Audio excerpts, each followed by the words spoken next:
Hello good morning दोस्तों। आप सभी का स्वागत है आपके अपने यूट्यूब चैनल स्टडी स्मार्ट 2.00 में। सभी को जय श्री कृष्णा, राधे राधे, जय श्री राम। कैसे हैं आप सभी और आपकी तैयारी कैसी चल रही है दोस्तों? आई होप आप सभी बहुत अच्छे होंगे और आपकी तैयारी भी बहुत अच्छे से चल रही होगी। आप सभी बेहतरीन तरीके से अपनी तैयारी को अंतिम रूप देते हुए अपने लक्ष्य की ओर बढ़ रहे होंगे। स्टडी स्मार्ट 2.00 चैनल के माध्यम से हमने 2 टॉपिक को कवर कर लिया है। 4th ग्रेड भर्ती में एक तो सामान्य विज्ञान दे रखी थी और सामान्य कंप्यूटर दे रखा था। उन दोनों के बारे में हमने विस्तार से चर्चा की और हमने लगभग सात क्लासों के अंदर उन सभी टॉपिक को कवर कर लिया है। उनसे बाहर आने की बहुत कम उम्मीद है। अब जैसा कि आप थंबनेल में देख ही चुके हैं, अब जो हमारी क्लास रहने वाली है वो इंग्लिश विषय की रहने वाली है। इंग्लिश सब्जेक्ट को हम एक नए अंदाज में नए तरीके से समझने का प्रयास करेंगे। वैसे इंग्लिश सब्जेक्ट देखने में जितना प्यारा लगता है उतना ही इंटरेस्टिंग भी है, लेकिन पता नहीं क्यों इंग्लिश सब्जेक्ट से सबको डर ही लगता है कि कैसे क्वेश्चन आएंगे, उनके आंसर क्या होंगे, क्या हम क्वेश्चन को समझ पाएंगे तो क्या जो हम आंसर दे रहे हैं वो बिल्कुल सही है। इन सब चीज़ों को लेकर हम बहुत असमंजस की स्थिति में रहते हैं। 4th ग्रेड भर्ती में जो इंग्लिश का सब्जेक्ट दिया हुआ है उसके जो टॉपिक दिए हुए हैं वो बहुत ही इजी दिए हुए हैं। उन सबको हम विस्तार से समझने का प्रयास करेंगे। आगे हमारी क्लासों में क्या रहने वाला है, किस तरह से हम तैयारी करने वाले हैं, उन सब के बारे में हम आज चर्चा करने के लिए क्लास लेकर आए हैं। जिस तरह से हमारी कंप्यूटर और विज्ञान की क्लासें रही थी वैसी ही शानदार हमारी इंग्लिश विषय की क्लास रहने वाली है। माना कि इंग्लिश एक लैंग्वेज है, लेकिन इंग्लिश इतनी भी हार्ड नहीं होती जितनी कि हमें लगती है। हम इंग्लिश को एक नए अंदाज में देसी तरीके के साथ समझने का प्रयास करेंगे। शायद आपको वो समझ आ जाएगी। तो शुरुआत करते हैं आज की क्लास की। अब पहली स्लाइड पर चतुर्थ श्रेणी कर्मचारी सीधी भर्ती का सिलेबस दिया हुआ है। अब एग्ज़ाम की दृष्टि से सिलेबस कितना इम्पोर्टेंट है इसको लेकर बात करते हैं। हम जो भी एग्ज़ाम देने जा रहे हैं हमें उस भर्ती का सिलेबस का एक एक पॉइंट पता होना चाहिए। किस टॉपिक से कितने नंबर आने हैं, किस सब्जेक्ट के कितने प्रश्न आने हैं और उस सब्जेक्ट के कितने प्रश्न आने हैं और किस किस टॉपिक से कौन कौन से प्रश्न आने हैं। इन सभी के बारे में हमें पॉइंट टू पॉइंट पता होना ही चाहिए। अगर आपको सिलेबस का ही पूरा पता नहीं है तो आप उस एग्ज़ाम में क्रैक करने से बहुत दूर हो। एग्ज़ाम क्रैक करने के लिए सबसे इम्पोर्टेंट है आपको सिलेबस का एक एक पॉइंट याद होना चाहिए। तो आपके सिलेबस में क्या आना है उसके बारे में हम थोड़ी सी संक्षेप में चर्चा करते हैं। आपके 120 क्वेश्चन आने हैं और 2 घंटे का टाइम मिलेगा, यानी 120 क्वेश्चन हैं और 120 ही मिनट है, जिसमें से 20 सामान्य हिंदी के आने हैं, 15 सामान्य अंग्रेजी के आने हैं, 70% सामान्य ज्ञान के आने हैं और 15% गणित के आने हैं। वैसे देखा जाए तो बेसिक कंप्यूटर के 5% सामान्य ज्ञान के अंदर दे रखे हैं, सामान्य विज्ञान के 5% दे रखे हैं, 10% दे रखे हैं करंट के। अब आप देखना इनमें कुछ अलग अलग टॉपिक हैं, जैसे बेसिक कंप्यूटर सिर्फ 5 क्वेश्चन हैं, सामान्य विज्ञान भी 5 क्वेश्चन हैं, इंग्लिश के 15 क्वेश्चन हैं और हिंदी के 20 क्वेश्चन हैं। किसी को कोई सब्जेक्ट थोड़ा कम आ रहा है या कोई सब्जेक्ट थोड़ा ज़्यादा आ रहा है उसका एग्ज़ाम में उतना असर नहीं पड़ेगा, क्योंकि अगर आपका बेसिक क्लियर है तो आप आसानी से एग्ज़ाम को क्रैक कर जाओगे। इनमें से हमने बेसिक कंप्यूटर के 5 क्वेश्चन कवर कर चुके हैं, सामान्य विज्ञान को कवर कर चुके हैं। सामान्य विज्ञान और कंप्यूटर को हम बहुत ही संक्षेप में और वैसे देखा जाए तो बहुत ही विस्तार से कवर कर चुके हैं। अब हम बात करेंगे इंग्लिश की। इंग्लिश के कितने क्वेश्चन आने हैं? 15, यानी 15 तो इंग्लिश के और 5 कंप्यूटर के और 5 विज्ञान के। टोटल कितने हो गए? 25 क्वेश्चन। 25 क्वेश्चन का मैटर तो हम इन 3 सब्जेक्ट के अंदर कवर कर लेंगे। आप पूरे दिन में जितने भी घंटे पढ़ रहे हो उनको आप इस सिलेबस के अकॉर्डिंग अपना टाइम टेबल सेट कर लो, क्योंकि किस सब्जेक्ट से कितने नंबर आने हैं और किस सब्जेक्ट को कितना टाइम देना है वो आप इस सिलेबस के अनुसार ही सेट कर पाओगे, तभी आप एग्ज़ाम में सफल हो पाओगे। इसमें देखो राजस्थान जी के है, राजस्थान का भूगोल 20 नंबर का है, राजस्थान के इतिहास कला संस्कृति भी 20 नंबर की है, और ये जो भारतीय संविधान है उसमें 5 राजस्थान की राजनीतिक व्यवस्था आनी है, 5 भारतीय संविधान के आने हैं, ये 10 नंबर के हैं। यानी ये जो 50 नंबर का मैटर है ये इजी मैटर है, इसको आप रट सकते हो, जितना पढ़ सकते हो उतना इनको पढ़ा करो। साथ साथ इसमें करंट के भी 10 क्वेश्चन आने हैं, तो आप करंट को इग्नोर नहीं कर सकते। आप डेली चाहे 20 मिनट ही पढ़ो लेकिन करंट को अवश्य पढ़ा करो। रही बात हिंदी की, तो हिंदी में आप 20 से 20 लाने का प्रयास कर सकते हो और 20 से 20 ला भी सकते हो। अगर आपने सिस्टम के अनुसार सिलेबस के अकॉर्डिंग स्टडी की तो आपको सिलेक्शन लेने से कोई नहीं रोक सकता। अब हम बात करने वाले हैं इंग्लिश सब्जेक्ट की, जिसके 15 क्वेश्चन आने हैं और 15 क्वेश्चन अपने आप में एक महत्वपूर्ण स्थान रखते हैं। तो बात करते हैं इंग्लिश में आएगा क्या क्या। यहाँ 2 नंबर में दे रखा है जनरल इंग्लिश। क्या क्या दे रखा है जनरल इंग्लिश में, हम एक बार देख लेते हैं। देखो इसमें पहला लिखा हुआ है टेंस या सीक्वेंस ऑफ टेंस, पहला टॉपिक है। दूसरा वॉइस लिखा हुआ है, एक्टिव वॉइस और पैसिव वॉइस। तीसरा नरेशन लिखा हुआ है। चौथा ट्रांसफॉर्मेशन ऑफ सेंटेंस लिखा हुआ है। और पांचवा इसमें लिखा हुआ है वर्ड्स रॉन्गली यूज्ड लिखा हुआ है। छठा इसमें लिखा हुआ है आर्टिकल। सातवां इसमें डिटरमाइनर लिखा हुआ है। प्रीपोजिशन लिखा हुआ है। पंक्चुएशन लिखा हुआ है। और फिर ट्रांसलेशन भी लिखा हुआ है, Hindi to English, English to Hindi. फिर ग्लोसरी वर्ड लिखे हुए हैं, यानी टेक्निकल वर्ड भी इसमें लिखे हुए हैं। ये आपका इंग्लिश का सिलेबस है जो आपने कई बार अच्छे से देख चुके होंगे। अब हम आगे चलते हैं। अब आज की क्लास इम्पोर्टेंट इस दृष्टि से है कि आज हम बात करने वाले हैं, क्योंकि ये जो 15 क्वेश्चन आने हैं वो इन टॉपिक से आने हैं, और ये टॉपिक से कौन से क्वेश्चन आने हैं और किस प्रकार के क्वेश्चन आने हैं उनके बारे में हम आज चर्चा करने वाले हैं। तो आगे चलते हैं। अब हमारे इंग्लिश सब्जेक्ट में जो पहला टॉपिक है वो कौन सा है, टेंस या सीक्वेंस ऑफ टेंस। हमारे सिलेबस में दे रखा है टेंस या सीक्वेंस ऑफ टेंस। अब टेंस या सीक्वेंस ऑफ टेंस जो टॉपिक है उससे आपके लगभग 2 क्वेश्चन कन्फर्म आने हैं। अब वो 2 क्वेश्चन कौन से आने हैं उनके बारे में हम चर्चा कर लेते हैं। पहला क्वेश्चन आप यहाँ देखो नीचे, ही यूजुअली खाली स्थान टू स्कूल बाय बस। ऑप्शन दे रखा है, ए में है गो, गोइज, गोन, गोइंग। तो ऑप्शन में क्या आने वाला है ये आपको बताना है। यह है टेंस से संबंधित क्वेश्चन है। ऐसा एक क्वेश्चन आपके आना ही है कि इसमें कौन सा टेंस है और उसमें आप टेंस के अनुसार क्या भर रहे हो। तो ये सब आपको कैसे पता चलेगा, जब आपको टेंस आएंगे तो आप इन क्वेश्चनों को सही कर पाओगे। तो इस क्वेश्चन को देखते हैं। देखो, ही यूजुअली टू स्कूल बाय बस।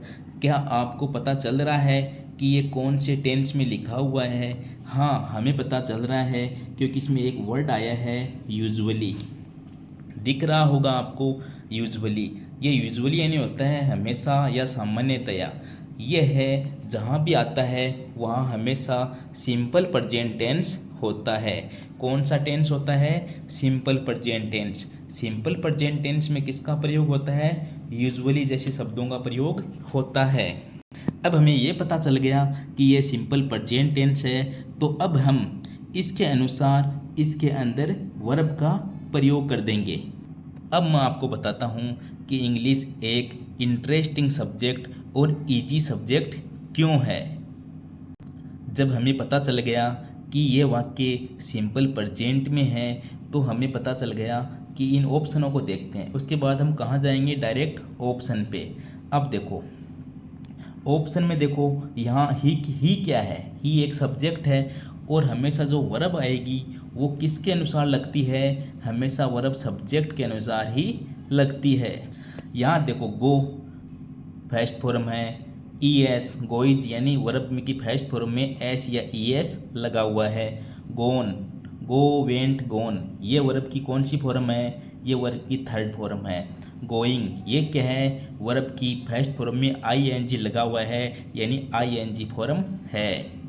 अब हमने इस क्वेश्चन को ध्यान से देखा और हमें उत्तर आ गया होगा। मैं नहीं कहता कि आपको उत्तर नहीं आया होगा, आपको उत्तर आ गया होगा। इंग्लिश सब्जेक्ट में जो आंसर आते हैं 4 ऑप्शन आपको मिलेंगे, उनमें से 2 आंसर इतने ख़राब आएंगे कि वो तो आपको देखते ही पता चल जाएगा कि ये आंसर तो कभी नहीं हो सकते, ये तो यहाँ बैठ ही नहीं सकते, क्योंकि ये इनकी तो जो तरीका दिया हुआ है वो तो यहाँ सूटेबल ही नहीं है। तो कैसे छांटेंगे हम उन 2 ऑप्शनों को, ये देखते हैं। देखो आज ही यूजुअली, पहले देखो यहाँ क्या दे रखा है, गोन। हमें पता है सिंपल प्रेजेंट में क्या लगती है वर्ब, या तो वर्ब की फर्स्ट फॉर्म आएगी या वर्ब की फर्स्ट फॉर्म में एस या ई एस लगेगा। तो देखो गोन क्या है, थर्ड फॉर्म, ये तो आ नहीं सकती प्रेजेंट टेंस में सिंपल में। गोइंग ये कंटिन्यूस टेंस में आ सकती थी, जब इज आ रहे हैं पहले से आ रखे होते, वो कोई इसमें आया नहीं है तो ये तो वैसे भी नहीं आ सकती। अब 2 बच गए, एक तो बच गया गो, एक बच गया गोइज। इन दोनों से आपको लगाना है। अब 2 ऑप्शन बचे हैं, अब आपको इन दोनों से छांटना है। दोनों ही सिंपल प्रेजेंट की वर्ब है और कौन सी किसके साथ आती है। अब एक रूल होता है, अगर सब्जेक्ट एक वचन है तो आप एक वचन वर्ब लगा दो, अगर सब्जेक्ट बहुवचन है तो आप बहुवचन वर्ब लगा दो। यानी सिंगुलर सब्जेक्ट है तो आप वर्ब भी कैसे लगाओगे, सिंगुलर। और अगर सब्जेक्ट है वो प्लूरल है तो आप जो वर्ब लगाने वाले हो वो भी कैसे लगाओगे, प्लूरल लगाओगे। इस सब्जेक्ट वाले नियम को आप याद रखना, इससे आपका एक क्वेश्चन तो डेफिनेटली सही होने वाला है इस एग्ज़ाम में।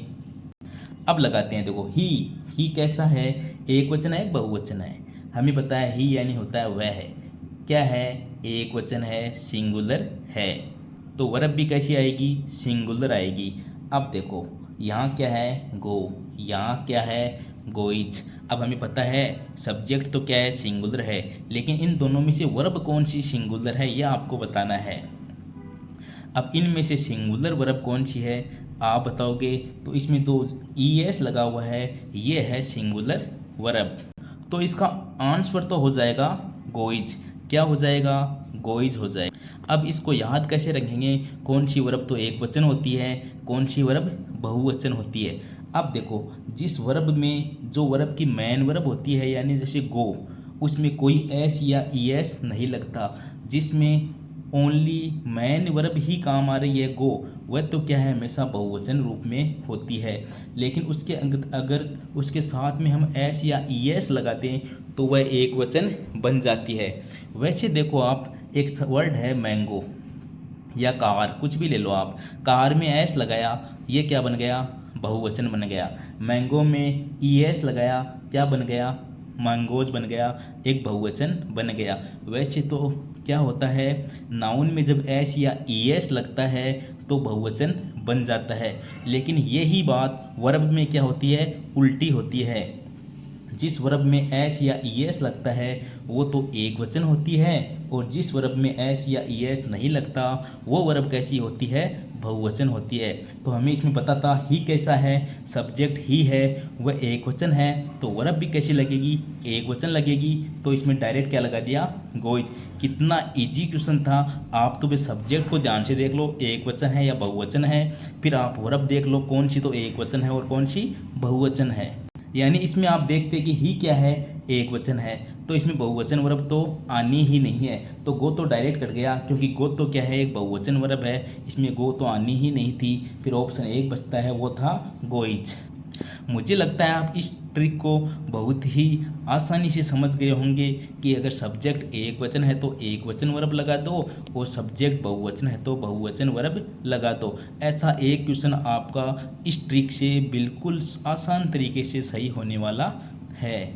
और जिस वर्ब में एस लग जाता है वो वर्ब एक वचन होती है, इस बात को हमेशा याद रखना। अब आपके टेंस में एक क्वेश्चन तो टेंस का आना है, और एक क्वेश्चन आपको आना है सीक्वेंस ऑफ टेंस। टेंस में तो कैसा क्वेश्चन आया था कि आपको टेंस को पहचानना है और अगर टेंस आपकी पहचान हो गई है तो उसके अनुसार वर्ब लगा देनी है।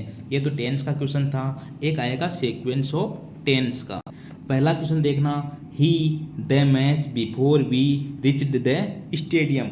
ऑप्शन देखना, finishes, had finished, has finished, will finish. इसके साथ ही आप दूसरा क्वेश्चन भी देख सकते हो, सी सैड दैट सी हैप्पी, यानी यहाँ क्या आएगा और यहाँ क्या आने वाला है। आप एक बार देख लो क्या आने वाला है, मैं उसके बाद में आपको इसके बारे में बताता हूँ। अब देखो क्या होता है, एक तो वाक्य में जैसे नीचे वाला वाक्य था एक ही क्लोज था, यानी वाक्य एक ही वाक्य था। इसमें देखो सी सैड, यहाँ तक एक वाक्य है, फिर दैट लगा हुआ है कंजक्शन, फिर यहाँ सी हैप्पी, ये दूसरा वाक्य है। यानी इसमें एक तो मैन क्लोज है और एक सबॉर्डिनेट क्लोज है। ऊपर वाले में देखना, ही द मैच, यहाँ तक तो एक वाक्य है, दूसरा बिफोर कंजक्शन वालों कुछ भी लगाया हुआ है, फिर वी रिच्ड द स्टेडियम, ये दूसरा क्लोज है। एक तो इन दोनों में दो दो क्लोज हैं, पहला तो एक मैन क्लोज है और एक है सबॉर्डिनेट क्लोज। अब मैन क्लोज और सबॉर्डिनेट जो क्लोज होता है, उन दोनों में जो वर्ब लगती है उनका आपस में तालमेल होना बहुत ही ज़रूरी है। यही होता है सीक्वेंस ऑफ टेंस, यानी इन दोनों में कोई ना कोई आपस में तालमेल होना चाहिए। क्योंकि एक मान लो मैन क्लोज है, एक सबॉर्डिनेट क्लोज है, इन दोनों के आप वर्ब बिना अपने मन से नहीं लगा सकते। इन दोनों में जो वर्ब काम में आनी है वो इनके रूल के अनुसार ही काम में आनी है। अब सबसे पहले क्वेश्चन नंबर 2 देख लो आप, सी सैड दैट सी हैप्पी। ये देखो सी सैड पहला एक क्लोज है, इसमें सैड देखो, सैड कौन सी वो टेंस में दिया हुआ है, से यानी कहना होता है, सैड यानी कहा, से सैड सैड, यानी ये कौन से टेंस में लिखा हुआ है। ये सैड जो वर्ब है ये कौन से टेंस में है, ये पास्ट टेंस के अंदर है। अब जब एक क्लोज में पास्ट टेंस होता है ना, तो दूसरे क्लोज में भी लगभग 95% कौन सा टेंस काम में आता है, पास्ट टेंस ही काम में आता है। यानी एक होता है मैन क्लोज, एक होता है सबॉर्डिनेट क्लोज। यानी अगर एक क्लोज में पास्ट टेंस है तो दूसरे क्लोज में भी पास्ट टेंस ही आएगा। ये लगभग 95 क्या 98 या 99% संभावना होती है। तो यहाँ पास्ट टेंस है तो आगे भी क्या आएगा, पास्ट टेंस ही आएगा।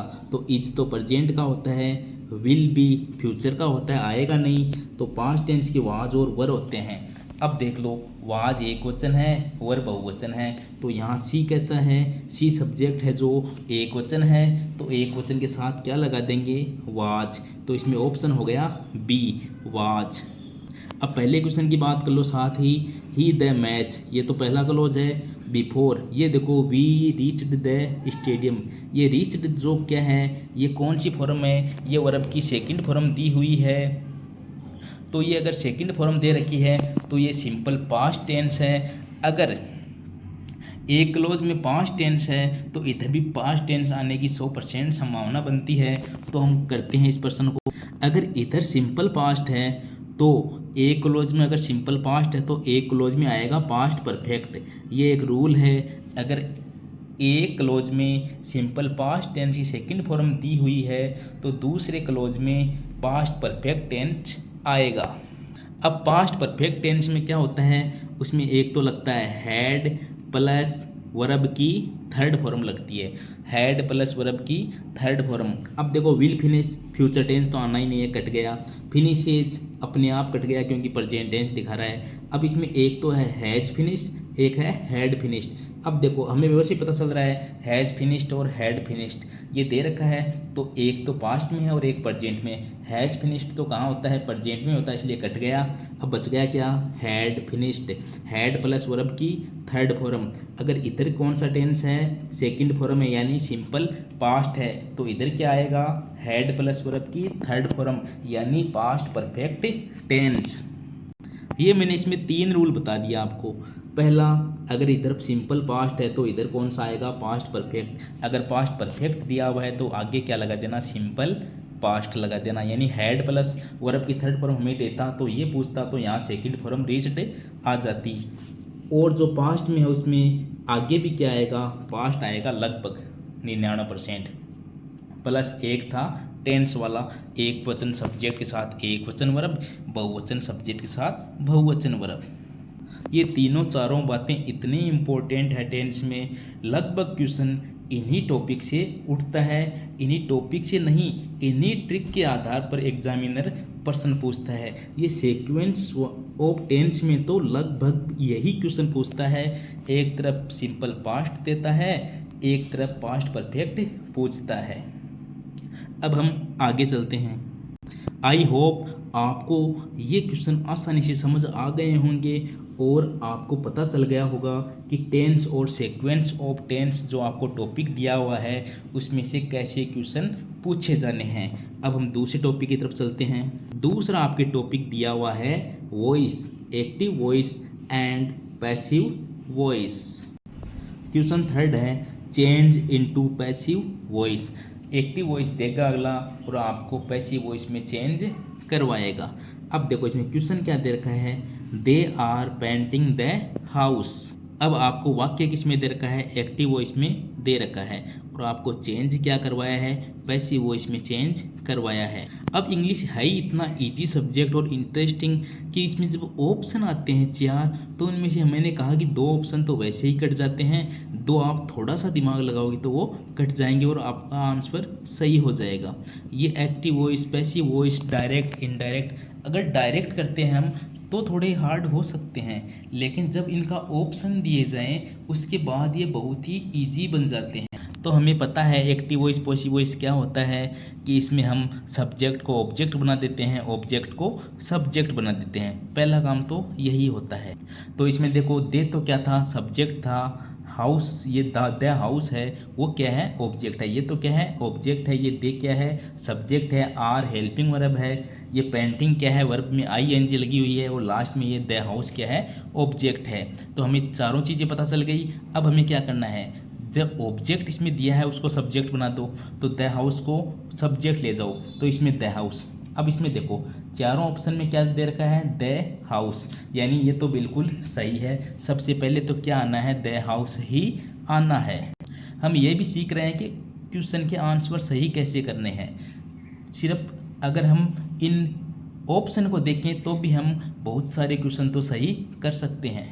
अब उसके बाद में देखो यहाँ लिखा हुआ है are painting, is RM plus ING, यानी प्रजेंट कंटिन्यूस टेंस है। हमें पता है इज RM प्लस ING किस में लगता है, प्रजेंट कंटिन्यूस में लगता है।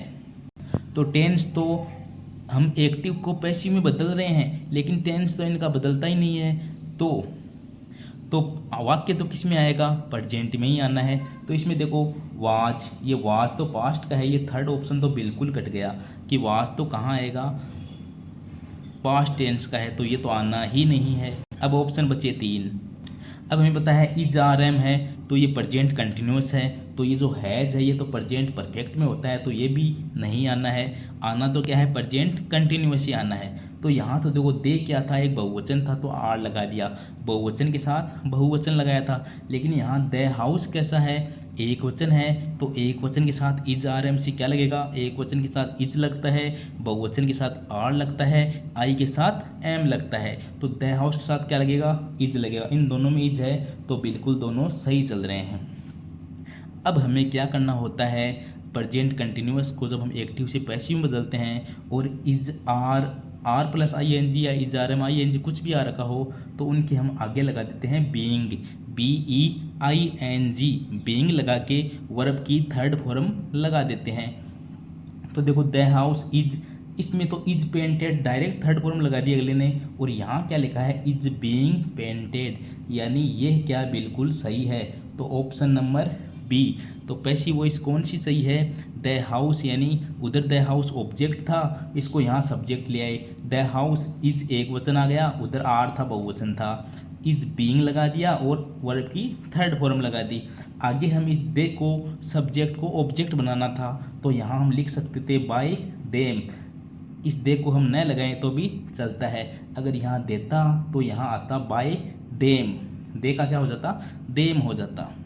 इस तरह से एक्टिव को पैसिव में चेंज करेंगे। बहुत ही इजी टॉपिक है ये भी, इससे एक क्वेश्चन तो डेफिनेट आना है, आ जाएं 2 भी। आगे चलते हैं। नेक्स्ट टॉपिक है नरेशन, डायरेक्ट और इनडायरेक्ट स्पीच। तीसरा हमारा टॉपिक दिया हुआ है नरेशन डायरेक्ट टू इनडायरेक्ट, यानी देखो चेंज इन, क्वेश्चन नंबर 4 है चेंज इनटू इनडायरेक्ट। एक हमें डायरेक्ट स्पीच में वाक्य दिया हुआ है, उसको हमें इनडायरेक्ट में बदलवाएंगे।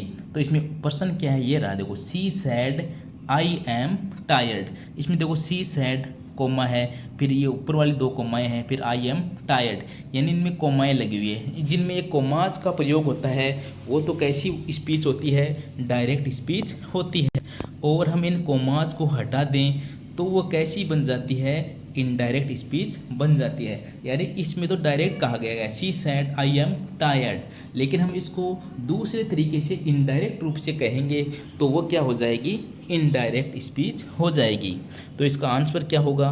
अब वही बात, 2 ऑप्शन तो खराब आते हैं। अब सी सैड है, अब सी सैड है, सैड का कुछ दे तो रखा नहीं है, सैड किस टेंस में है, पास्ट टेंस में है, तो ये बदलना तो है नहीं। अब सी सैड तो आना ही है। अब देखो इसमें डी में तो आ गया शी सेज, इसमें आ गया सी सेज।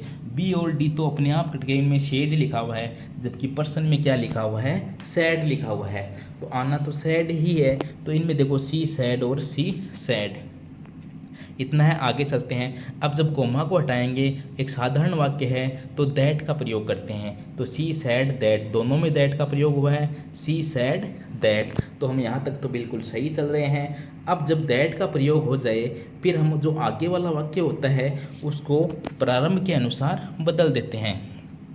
तो इसमें जो आई आ रखा है उसको इधर सब्जेक्ट के अनुसार चेंज करना है। तो सब्जेक्ट क्या था, इसमें सी था, तो आई किस में बदल गया, सी में बदल गया, ये लो सी। अब इसमें देखो आई किस में बदल जाएगा, सी में बदल जाएगा, क्योंकि इनडायरेक्ट कर रहे हैं, तो डायरेक्ट तो है नहीं। तो इसमें देखो सी में तो क्या है, आई चेंज ही नहीं किया अगले वाले ने, तो चेंज नहीं हो, ऐसा तो हो नहीं सकता, तो ये भी कट गया। अब ऑप्शन तो एक ही बचा है ए, तो ये तो आंसर ये हो गया, लेकिन फिर भी समझ लेते हैं। अब देखो सी सैड आ गया, दैट लगा दिया बीच में, जब कोमा हटाते हैं तो फिर हमने आई को चेंज कर दिया सब्जेक्ट के अनुसार सी, फिर सी, फिर देखो एम टायर्ड, ये कौन से टेंस में लिखा हुआ है, ये am is are am plus verb की थर्ड फॉर्म, ये नरेशन है। इसमें आप टेंसों के बीच में लेके मत आना कि इज आर एम के साथ तो आई एन जी लग रही थी, वैसा इसमें कोई सीन नहीं है। अब इसमें is are am plus tired था तो उधर वाज वर टायर्ड हो जाएगा। इसकी सीधे सा हम इसके रूल पढ़ेंगे तब हम बता देंगे। तो देखो she said that, she was, am तो किसमें बदल गया, वाज में, और टायर्ड वैसा का वैसा ही आ गया। तो ऑप्शन नंबर ए। अब एक्टिव वॉइस या पैसिव वॉइस और नरेशन, इनसे एक एक क्वेश्चन तो 100% आना है। हो सकता है कोई टॉपिक आपका मिस करे अगला, तो इनमें से एक से अलावा एक्टिव वॉइस से 2 पूछ ले या नरेशन से भी 2 पूछ ले। तो हमने टेंस की बात कर ली, वॉइस की बात कर ली, नरेशन की बात कर ली। अभी हम सिलेबस को समझ रहे हैं। जब हम इन टॉपिक की बात करेंगे तो आपको ये टॉपिक बहुत ही ईजी लगने लग जाएंगे। अभी भी आपको ये लग रहा होगा कि ये तो कितनी इजी क्वेश्चन होते हैं, हम इनको तो आसानी से कर लेंगे, बिना पढ़े भी कर सकते हैं। लेकिन जब आप इनको पढ़ लोगे ना एक बार, तब आपके ये क्वेश्चन गलत होने के चांसेस नहीं रहेंगे। आगे चलते हैं। अब नेक्स्ट टॉपिक है ट्रांसफॉर्मेशन ऑफ सेंटेंस। यह बहुत बड़ा टॉपिक दे रखा है आपके, ट्रांसफॉर्मेशन ऑफ सेंटेंस। तो कम से कम इसके 2 क्वेश्चन तो आपके आने ही हैं। अगर आपका पेपर थोड़ा सा हार्ड लेवल का बनाया तो इसमें से 2 क्वेश्चन आएंगे, वरना इसका 1 क्वेश्चन आएगा, और एक्टिव या उसमें अपने रिपोर्टरी स्पीच का 1% बढ़ा देगा। लेकिन थोड़ा सा उसको हार्ड करने की कोशिश करेगा तो इसमें से वो 2 क्वेश्चन डालेगा। क्या डालेंगे इसके बारे में बात करते हैं। क्वेश्चन नंबर 5 देखो, चेंज इनटू नेगेटिव, यानी एक साधारण वाक्य है उसको हमें किस में चेंज करना है, नेगेटिव में चेंज करना है। यानी साधारण वाक्य को नकारात्मक में चेंज करना है। क्या दे रखा है वाक्य, he is a good singer, he is a good singer, उसको नकारात्मक में चेंज करते हैं। देखो बैड सिंगर, ऐसा हमें इसमें चेंज करना है, ट्रांसफॉर्मेशन करना है। इसको हमें बैड सिंगर, वो सिंगर, नो सिंगर, ऐसा कुछ नहीं करना है, हमें इसको नेगेटिव में बनाना है। तो ये बैड सिंगर वाले ऐसे आ नहीं सकते, तो ये तो अपने आप ही कट गया। अब देखो he is, subject plus helping verb तो आनी ही होती है, तो इन तीनों में ही इज आ रखा है, ये तो बिल्कुल सही है, ही इज आ रहा है। अब देखो जो नोट का प्रयोग होता है साधारण वाक्य को जब नेगेटिव में बदलते हैं तो हेल्पिंग वर्ब के बाद में नोट का प्रयोग होता है। ये नो का प्रयोग तो होता नहीं, नोट का होता है, तो ये नो वाला तो वैसे ही कट गया। ऑप्शन 2 बचे हैं अपने पास। ही इज नोट दोनों में प्रयोग हुआ है, कोई दिक्कत नहीं है। यहाँ दे रखा है a good singer, a good singer, यहाँ ये इसने गुड दिया ही नहीं, ए सिंगर, यानी गुड तो ये खा ही गया। तो ऐसा तो है नहीं कि हम कोई शब्द छोड़ दें, इस ट्रांसफॉर्मेशन में आप कोई शब्द को छोड़ नहीं सकते, जो दिया है वो तो आपको लिखना ही पड़ेगा। तो इसने से गुड ही छोड़ दिया तो अपने आप कट गया। तो सही आंसर था he is not a good singer, यानी इस नोट का प्रयोग करना था हेल्पिंग वर्ब के बाद में, यानी इज के बाद में क्या लगाना था, ओनली नोट लगाना था, वो कुछ भी चेंज नहीं करना था इसमें। ये था ट्रांसफॉर्मेशन ऑफ सेंटेंस। हम इसको आगे बहुत आसानी से समझने का प्रयास करेंगे, ये आपको समझ में आ गया होगा। और आपको ऑप्शन काटने भी आज समझ में आ रहे होंगे इंग्लिश में कि ऑप्शन कैसे काटने हैं। दूसरा देख लो, एक क्वेश्चन और आएगा इसका, तो इंटेरोगेटिव टू असर्टिव, यानी प्रश्नवाचक को किस में बदलना है, साधारण वाक्य में बदलना है। क्वेश्चन नंबर 6 देखो, did he note know the answer. अब क्वेश्चन कैसे बनते हैं, या तो WH वर्ड से बनेंगे या हेल्पिंग वर्ब से बनते हैं। और ये क्वेश्चन कैसा बना हुआ है, ये क्वेश्चन बना हुआ है हेल्पिंग वर्ब से, क्योंकि क्वेश्चन की शुरुआत किससे हो रही है, डिड से हो रही है। डिड क्या होती है, एक हेल्पिंग वर्ब होती है, वरना व्हाट से हो सकती थी, हुम से, हु से, ये सारे क्या थे, WH वर्ड से होता है। तो क्वेश्चन किससे बनते हैं, WH वर्ड से बनते हैं या हेल्पिंग वर्ब से बनते हैं।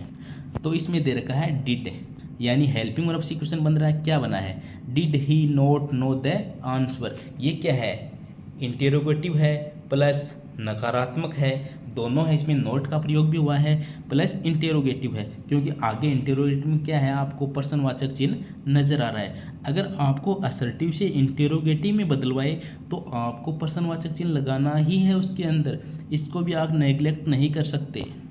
तो अब हम इसको प्रश्नवाचक दे रखा है, उसको हम क्या करते हैं, साधारण वाक्य में बदल दें। अब देखो ये पर्सन है वो डिड से स्टार्ट हो रहा है, हेल्पिंग वर्ब क्या है, डिड है, यानी पास्ट टेंस है। तो इसमें देखो डज नॉट, डिड का डज तो हो ही, डज तो आता है प्रेजेंट में, ये तो हो ही नहीं सकता डज। ये लास्ट वाला देखो ही नॉट न्यू, इसमें तो हेल्पिंग वर्ब ही नहीं आई, तो ये तो वैसे बिल्कुल भी नहीं हो सकता कि इसमें हेल्पिंग वर्ब ही नहीं आई। अब देखो ही न्यू द आंसर, इसमें भी ऊपर हमें हेल्पिंग वर्ब से अगर क्वेश्चन बन रहा है तो वो जब उसका उत्तर आएगा तो वो हेल्पिंग वर्ब तो आएगी ही, ऐसा तो हो नहीं सकता कि उसकी हेल्पिंग वर्ब ही ना आए, तो ऐसा तो होगा नहीं। तो इसमें हेल्पिंग वर्ब आनी, एक में हेल्पिंग वर्ब आ रखी थी, वो तो पहला, इसका आंसर तो वैसे भी निकल गया था, लेकिन फिर भी समझ लेते हैं इसको कैसे आया।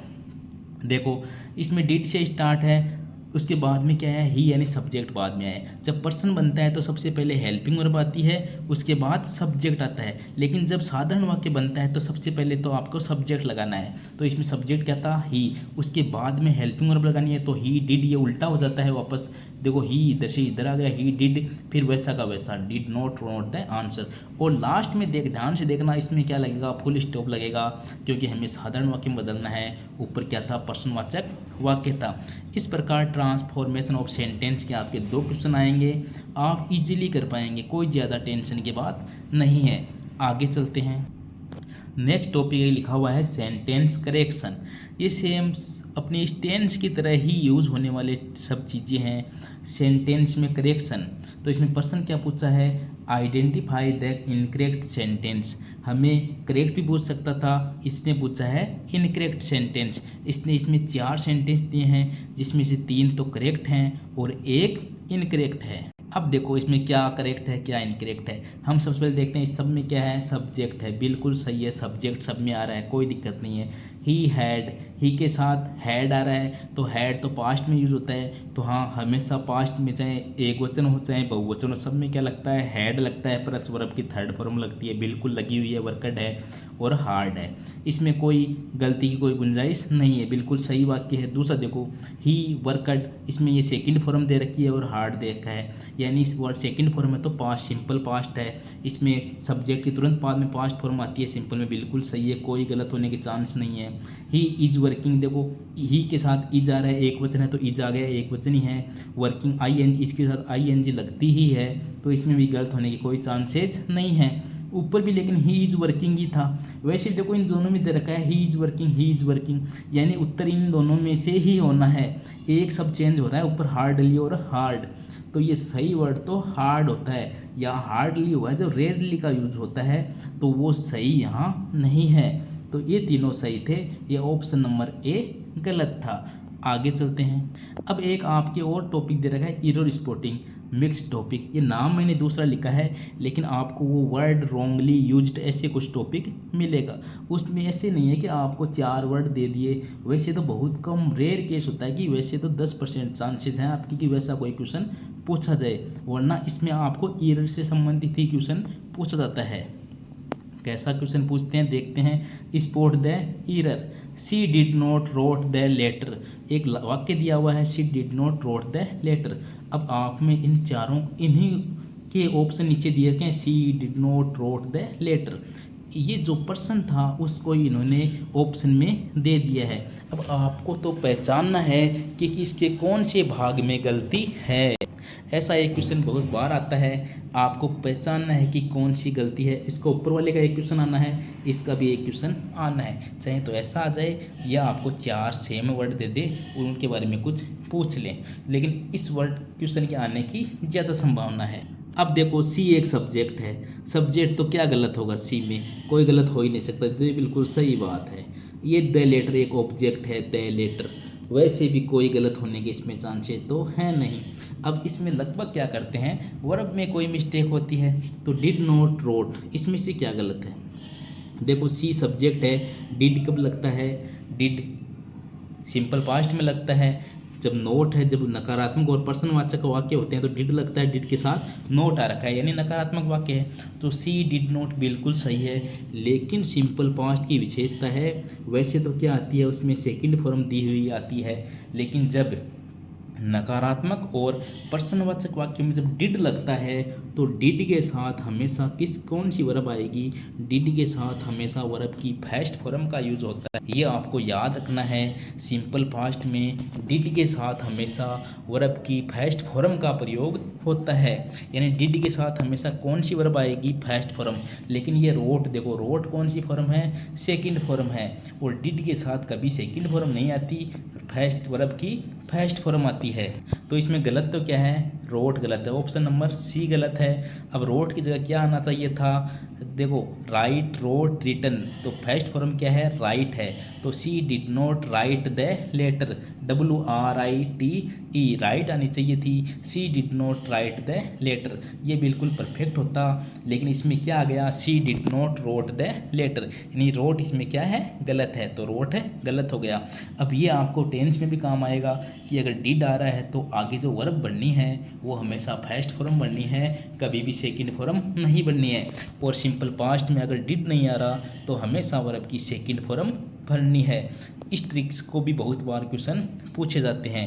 आगे चलते हैं। अब एक क्वेश्चन आपको आर्टिकल का आना है, यूज ऑफ आर्टिकल। एक क्वेश्चन आना है, देखो ही इज ऑनेस्ट मैन, इसमें एच साइलेंट है, ऑनेस्ट मैन यानी सवर की ध्वनि आ रही है। अगर सवर की ध्वनि आए तो एन लगा दो, अगर सवर की ध्वनि नहीं आए यानी व्यंजन की ध्वनि आए तो ए लगा दो। और कोई स्पेशल चीज़ हो या जैसे सुपरलेटिव फॉर्म में हो उनके साथ द लगा दो। तो इसमें तो किसकी ध्वनि आ रही है, एच, तो साइलेंट है। दिखने में तो कैसा है, एच व्यंजन है लेकिन साइलेंट है। ध्वनि किसकी आ रही है, ओ, ओनेस्ट, ओ की आ रही है, तो एक सवर है, तो इसमें option number b, he is an honest man, यानी आपको एक आर्टिकल का क्वेश्चन आना है। फिर एक देखो यूज़ ऑफ डिटरमाइनर, आपके डिटरमाइनर भी दे रखे हैं, तो मुझे लगता है एक तो आर्टिकल पूछ लेगा, एक डिटरमाइनर पूछ लेगा, और डिटरमाइनर भी हमेशा पूछते ही हैं तो एक तो पूछ ही लेगा। क्वेश्चन नंबर 10 देखो आप, she has friends in the city. Option देखो मच, मैनी, मोर, सम यानी कुछ, मोर ज़्यादा, मच ज़्यादा, मैनी बहुत। क्या फ़र्क है इनमें, इनके फ़र्क तो हम आसानी से समझने का प्रयास करेंगे बाद में, जब हम इन टॉपिक को करेंगे ना, जब डिटरमाइनर को हम विस्तार से, तब हमें सब समझ में आ जाएगा कि सम का अर्थ क्या होता है, मोर का अर्थ क्या होता है, मच का अर्थ क्या होता है। इनका अर्थ सम का अर्थ तो कुछ होता है, मच, मोर, मैनी इनका अर्थ बहुत होता है, लेकिन ये सारे एक से ही दिख रहे हैं। तो हम कई बार क्या करते हैं इंग्लिश में, जो हमें ज़्यादा अच्छा लगता है ना इसके साथ हम वही लगा देते हैं, जैसे सी हैज़ मोर फ्रेंड्स या some friends in the city, हमें जो अच्छा लगता है हम उसको लगा देते हैं कि यही होगा इसमें। तो ऐसा नहीं होता है। इसमें देखो मच, मोर, सम ये वर्ड्स हैं, ये कुछ अलग ही मात्रात्मक बोध दे रहे हैं, जबकि मैनी जो काउंटेबल नाउन के साथ आ रहा है तो इसमें आंसर आएगा b, many. She has many friends in the city. इनके बारे में हम आगे दोबारा चर्चा करने वाले हैं। यानी इनके एक आर्टिकल का क्वेश्चन आना है, एक डिटरमाइनर का क्वेश्चन आना है। आगे चलते हैं। फिर नेक्स्ट टॉपिक है प्रीपोजिशन। आपके टॉपिक दिया हुआ है प्रीपोजिशन, तो एक क्वेश्चन हम उम्मीद करते हैं कि प्रीपोजिशन का भी पूछा ही जाएगा। अगर वहाँ से कहीं से भी एक क्वेश्चन हटता है तो यहाँ प्रीपोजिशन के भी 2 क्वेश्चन बन सकते हैं। अब ये तो एग्जामिनर की बात है कि वो कौन सी टॉपिक को कम करे, कौन से को बढ़ाए, लेकिन एक क्वेश्चन तो प्रीपोजिशन का आना ही है। देखो ही सेट ए ट्री, वह पेड़ के नीचे बैठा है तो under a tree. Option number A, under a tree. Next topic है पंक्चुएशन। अब आपके पंक्चुएशन टॉपिक भी है, इसीलिए आपके एक क्वेश्चन पंक्चुएशन मार्क का भी आना ही है। क्वेश्चन नंबर 12 देखो, choose the correctly punctuated sentence, यानी ऐसा सेंटेंस बताना है जिसमें करेक्ट पंक्चुएशन का यूज हुआ है। ये क्वेश्चन भी बहुत ईजी होता है, आप इजीली इसको सही कर पाएंगे। देखो Ram said I am going to market, I am going to the market, I am going to the market, सारा सेम टू सेम लिखा हुआ है, कुछ भी चेंज नहीं किया हुआ है इसमें। सिर्फ देखो ये हमें पता चल रहा है कि ये डायरेक्ट स्पीच में लिखा हुआ है।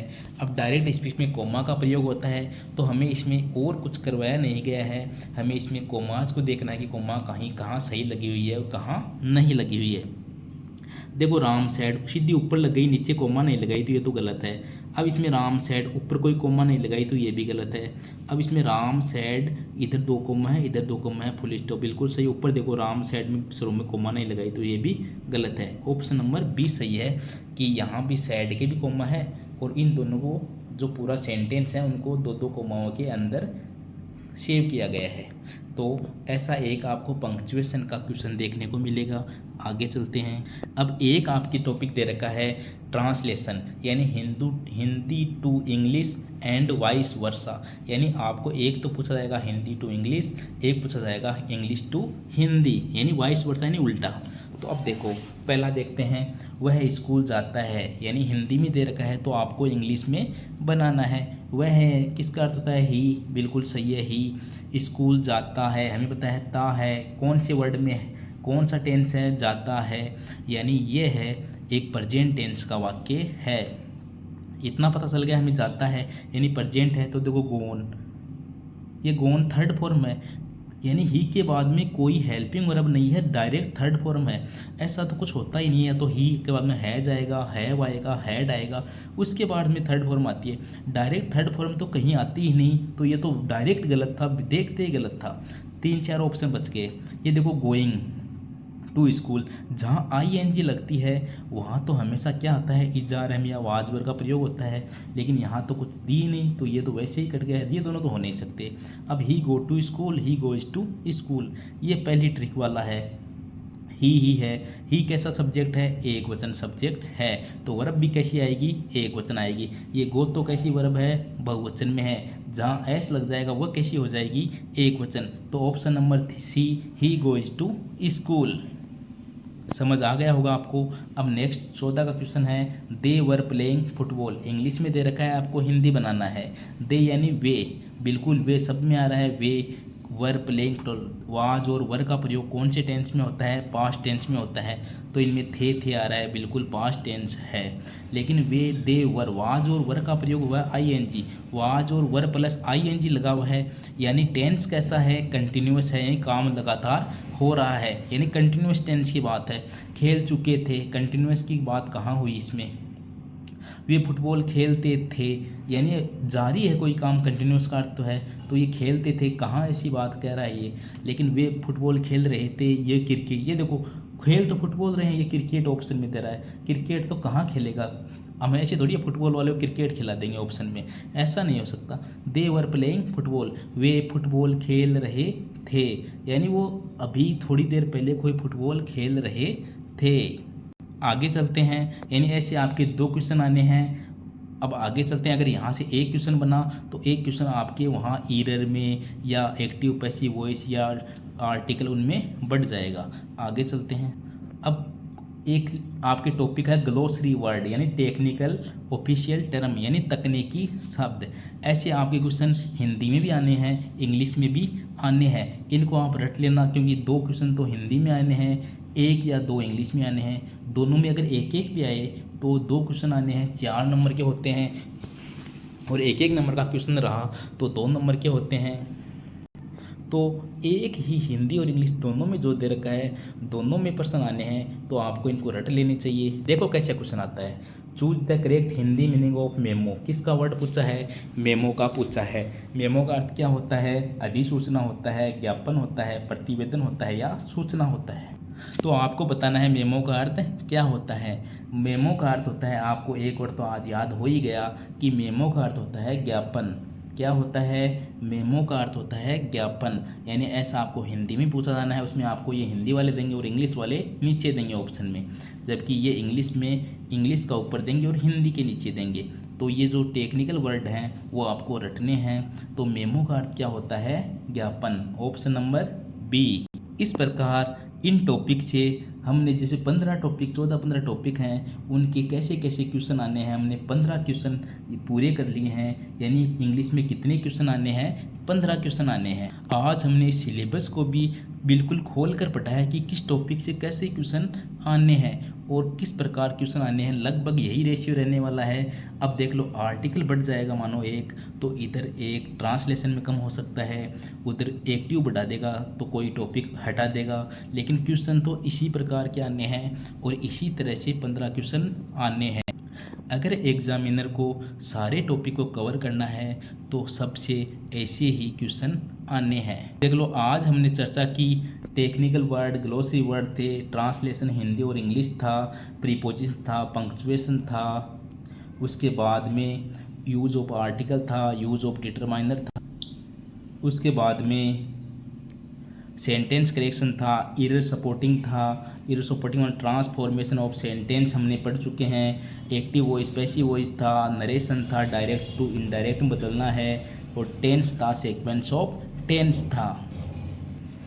इस प्रकार ये आपके इंग्लिश का सिलेबस दिया हुआ है, जिसके अकॉर्डिंग हमने आज बहुत ही संक्षेप में और वैसे देखा जाए तो सिलेबस को बहुत ही विस्तार से चर्चा की है हमने आज। इस इंट्रोडक्शन वीडियो में ही आपको ऐसा लगा होगा कि हाँ, इंग्लिश तो ईजी ही है और इजीली हम इन क्वेश्चन को सही कर पाएंगे। वरना एक हवा रहता है कि इंग्लिश तो ये 15 क्वेश्चन तो मैं कैसे सही करूँगा। इसी सोच में व्यक्ति और कुछ नहीं पढ़ पाता है। इंग्लिश की आप टेंशन छोड़ दीजिए, क्योंकि इंग्लिश में हम स्पेशल तरीके से पढ़ने वाले हैं, जिसके बाद हम सारे टॉपिक को आसानी से कवर कर लेंगे। अब जैसा हमारे चैनल का नाम है स्टडी स्मार्ट 2.00, तो अब स्टडी को हम स्मार्ट तरीके से करने वाले हैं। तो अब हम इंग्लिश की हम 70 क्लास, 80 क्लास या 100 क्लास तो देने वाले नहीं हैं। हम क्लासों को बिल्कुल शॉर्ट में, बिल्कुल एग्ज़ाम ओरिएंटेड करने का प्रयास करेंगे और हम स्टडी को थोड़ा स्मार्टनेस तरीके से ही पढ़ने का प्रयास करेंगे। जैसा हमारे चैनल का नाम है वैसा ही हम काम करने का प्रयास करेंगे। वरना मैं आपको 80 क्लास दूं, 100 क्लास दूं, उनमें से तो आपका बहुत ज़्यादा टाइम ख़राब हो जाएगा, वो कोई बात नहीं है। वैसे रीड 3rd ग्रेड मेंस के लिए जो इंग्लिश की क्लासें आनी हैं वो बिल्कुल विस्तार से आनी हैं, वो बिल्कुल बेसिक लेवल से ही आनी हैं। अगर आपको वो टॉपिक क्लियर करने हो कि मुझे और भी ज़्यादा नॉलेज चाहिए, तो आप इनके बाद 3rd ग्रेड की जो इंग्लिश की क्लासें आनी हैं उनको ले सकते हो। उनमें एक एक टॉपिक को गहराई से, और भी ज़्यादा गहराई से और विस्तार से बताया जाएगा। बाकी ये अपनी जो 4th ग्रेड सिलेबस वाली क्लासें हैं ये तो बिल्कुल एग्ज़ाम ओरिएंटेड हैं। ये उन छात्रों के लिए बनाई गई है जिनको इंग्लिश थोड़ी या तो कम आती है, या वो थोड़ी भूल चुके हैं, या उन्होंने बहुत दिनों से इंग्लिश को कम पढ़ा है। यानी आपको जो लेवल है सिलेबस का उसके अकॉर्डिंग ही ये क्लासें आनी है। और ये क्लासें इस प्रकार डिज़ाइन की जाएगी कि आपके वो क्वेश्चन एग्ज़ाम में, वो ट्रिक आपको एग्ज़ाम में क्वेश्चन जब देखो तो आपको वो ट्रिक अपने आप नज़र आए कि हाँ ये क्वेश्चन तो वैसा ही है जैसा हमने पढ़ा था। अब इंग्लिश एक लैंग्वेज है तो इसमें एग्ज़ाम्पल तो बहुत सारे हो सकते हैं, लेकिन अगर आपको एग्ज़ाम्पल करने का तरीका पता है तो आप क्वेश्चन को आसानी से हल कर सकते हैं। अब आज की क्लास हमारी कैसी रही आप कमेंट में ज़रूर बताना। और इंग्लिश में क्या ये तरीका सही है या और किसी तरीके से आपको क्लासें लेनी हैं, उन सब चीज़ों के बारे में भी आप ज़रूर बताना। आप वीडियो को शेयर और लाइक कम कर रहे हो तो आप इसको भरपूर शेयर और लाइक और कमेंट करना, ताकि वीडियो की रीच थोड़ी बढ़ सके और बहुत सारे लोगों के पास वीडियो पहुंच सके। ज़्यादा लोगों तक वीडियो पहुंचेगा तो ज़्यादा लोगों का फ़ायदा होगा। आप इसमें अपनी भागीदारी ज़रूर निभाएं। तो आप वीडियो को लाइक, कमेंट और शेयर ज़रूर करें। तो मिलते हैं जल्द अपनी पहली क्लास के अंदर। तब तक के लिए नमस्कार। आपका दिन शुभ हो। जय श्री कृष्णा, राधे राधे, जय श्री राम।